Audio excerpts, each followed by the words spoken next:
Magandang araw sa inyong lahat at welcome sa aking channel. Muling pinunang ilang eksena sa teleserye ng Batang Quiapo dahil sa nakakasira sa imahe ng Bureau of Corrections. Agad na humingi ng paumanhin ang aktor na si Coco Martin matapos ma-offend ang ahensya kung paano isinalarawan sa Batang Quiapo ang kanilang tanggapan at ang mga empleyado nito. Nagtungo pa nga sa Nubilibid Prison sa Muntinlupa City ang pangunahing karakter at direktor ng teleserye na si Coco para personal na humingi ng paumanhin kay Bucor Director General Gregorio Pio Katapang.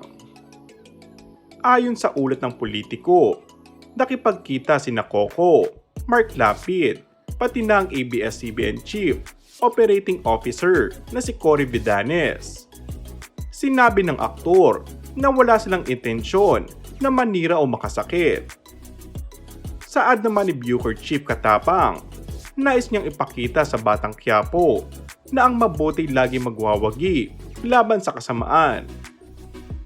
Dagdag niya, mismong mga opisyal ng Bucor at empleyado ang pumalag kung paano isinlarawan ang kanilang tanggapan sa naturang palabas na nakakasira umano sa reputasyon nito.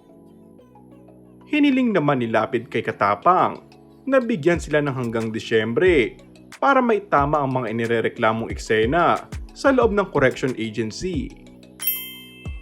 And that's all for our today's video. Kung bago ka lang sa akin channel ay mag-subscribe at pindutin na rin ang notification bell.